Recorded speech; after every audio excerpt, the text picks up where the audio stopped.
इतना सुंदर एक प्रसंग आता है। एक सेठ जी सबको पैसा उधार देते थे। सब सेठ जी सबको पैसा उधार देते थे, सबको।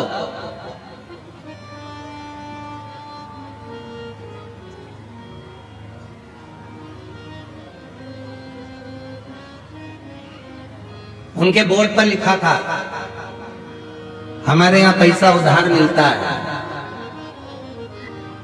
जीते जी दे देना, नहीं तो मरने के बाद दे देना। बोर्ड पे लिखा था। और गिदम में भी कोई हो ऐसा जरूर बता देना। एक सेठ जी के दरवाजे पर लिखा था, हमारे यहाँ पैसा उधार मिलता है, जीते जी दे दो, नहीं तो मरने के बाद दे देना। दो तीन चोरों ने विचार करा कि यार सेठ जी के पास बहुत पैसा है, बहुत पैसा। एक काम करते हैं कि ये सबको उधार देता है, कौन उधार मांगे? एक काम करते हैं, आज इसकी तिजोरी का पूरा माल निपटा जाता है, सब चुरा लेते हैं। जब इतना पैसा है और सबको उधार देता है तो सब चुरा लेते हैं, सारा के साथ। ठीक है।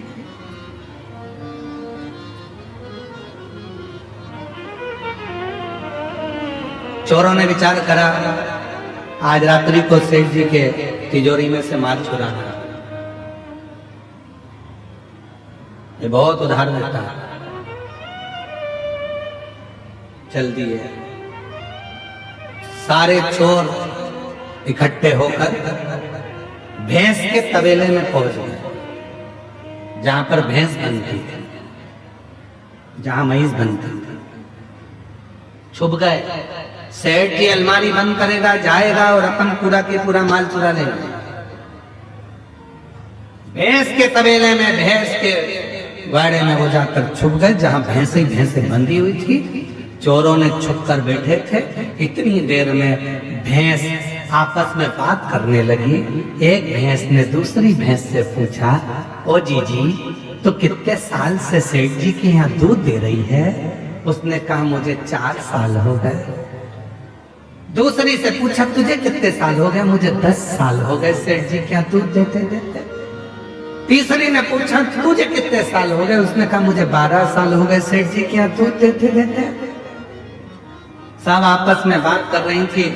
इतने में एक बूढ़ी भैंस के पास में पहुंची। एक भैंस उससे पूछा, तू कितने सालों से दूध दे रही है?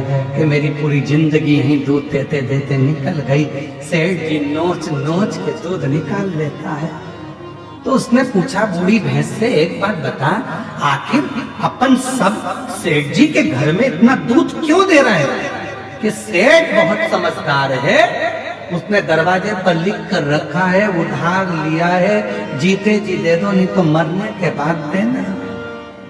मैं जीते जी नहीं दे पाई, इसलिए मरने के बाद भैंस बन के निचोड़ निचोड़ के निकाले जा रहा है, सारा दूध निकाले जा रहा है, सारा। इसलिए मेरी जीजियों, मेरे जी जाओ, सावधान इंडिया, सावधान हो जाओ। किसी का लिया है तो दे दो, नहीं तो मरने के बाद वो नोच नोच के निकालेगा। फिर अगला जन्म ना जाने कौन सा होगा और हमको चुकाना पड़ेगा।